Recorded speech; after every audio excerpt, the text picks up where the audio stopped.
హన్మకొండలోని అంబేద్కర్ నగర్, జితేందర్ సింగ్ నగర్లో లబ్ధిదారుల ఆందోళన చేపట్టారు.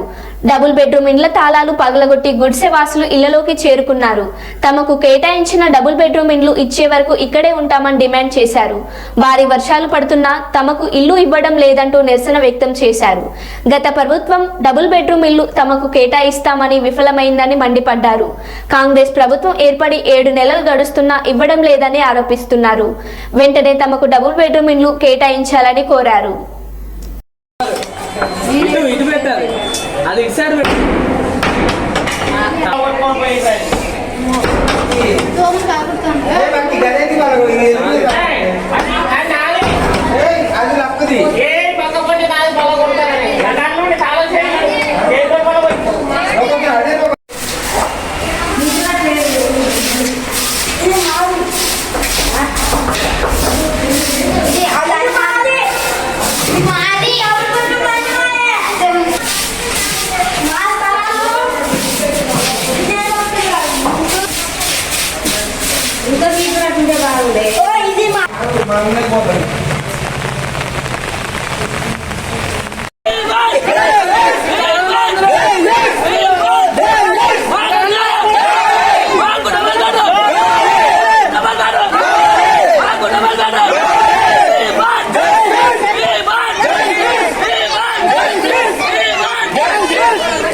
బయటకి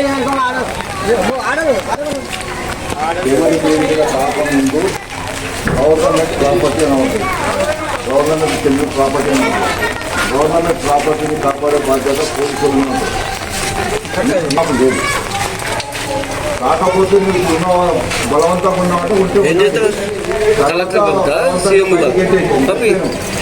మీరేమో వాడు పెద్ద మంది ఏం చేస్తారు, వకీలు పైసలు ఇవ్వాలి 5,000 10,000 అని వాళ్ళు అట్లా తిని గత 40 సంవత్సరాలుగా అంబేద్కర్ నగర్, జితేందర్ నగర్ గుడిసెలు వేసుకొని ఇక్కడ పేద ప్రజలమైన మాకు దళితులమైన మాకు మేము ఇక్కడ గుడిసెలు వేసుకొని నివాసం ఉంటున్నాం.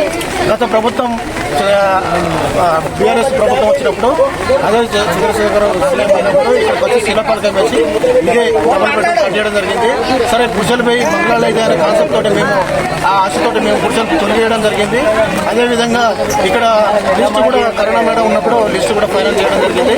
ఇచ్చిండు ఆనాడు ఆ ప్రభుత్వంలో 124 మంది ప్రొసీడింగ్ మాత్రమే ఇచ్చిండు.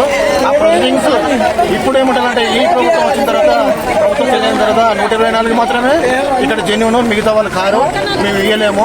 మేము ఒకవేళ కనుక పేద ప్రజలు ఉంటే మేము డ్రాలు వేస్తాము. డ్రాలు వేసి 10,000 మంది అప్లికేషన్ ఉన్నాయి. 10,000 మందిలో మీరు 400 మంది అప్లికేషన్ అన్నీ కలిపి ఇస్తామంటారు. అది కరెక్ట్ కాదు. మాకు మేము ఏమన్నానంటే ఈ ప్రభుత్వాన్ని నాయన రాజేంద్ర రెడ్డి గారిని మేము దయచేసి ఏం కోరుకుంటామంటే దయచేసి మా ఇండ్లు మాకు ఇవ్వండి. లిస్ట్ ప్రకారం ఎంతమంది అవుతారో జెన్యూన్గా ఉన్నారు మీరు మళ్ళీ సర్వే చేయండి. మళ్ళీ సర్వే చేసి జెన్యూన్ ఎవరు ఉంటారో వాళ్ళకి ఇవ్వండి అని మేము దయచేసి మేము విన్నపించుకుంటాను. అదే కాకుండా మా అందరికీ కింద ఉన్నాడు ఆ తేలు వచ్చినట్టు ఇంత పెద్ద తేలు, అదే తేలు చూడకుండా కన్నా గుర్తే ఏమవు మాకు పిల్లగానికి ఏమన్నా అవు కదా మన ఏషం వాళ్ళ కాడ ఉంటాం మేము. గుడిసెల కా ఉన్నాం. వచ్చింది మా బిడ్డ ఎందుకో చూసిందట. చూసరికి పిల్లగాండి నుంచి పాములు మంచిగా మళ్ళా ఒకటి మేము హోటల్ నుంచి తెచ్చుకొని తింటాం. మేము అన్నం వండుకుందామంటే కూడా స్థలం లేదు. మొత్తం నీళ్లు పోతున్నాయి కాలువల ఇట్లా పోతా అంటే మంచాల మీద కూర్చొని మా పిల్లలకు మేము తెచ్చుకొని తింటాం. మరేంది మా ఇల్లు మాకు ఇవ్వమని అడుగుతాం. నేను అంబేద్కర్ నగర్ గుడిసెవాసిని.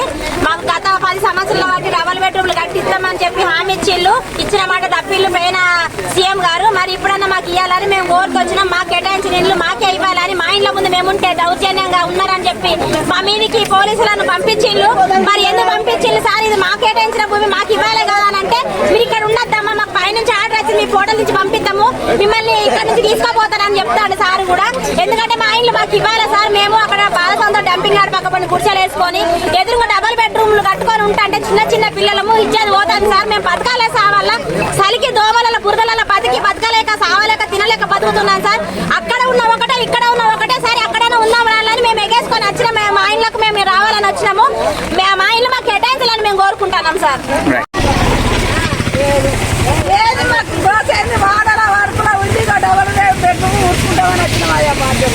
సంవత్సరాలు అవుతుంది.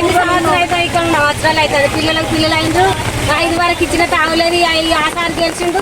ఆయన అయిపోయినాక ఈయన గెలిచిండు. ఇప్పటికి కూడా ఇస్తామన్న ముచ్చట లేదు ఇళ్ళ కోసం. తాగలేక వానల వర్కులు అక్కడ అన్ని ఎట్లా కలిసి ఉన్న కాడ అందుకే మేము మాకు ఇల్లు కావాలని వచ్చినాం. ఇక్కడ మేము పోం కట్టే ఇక.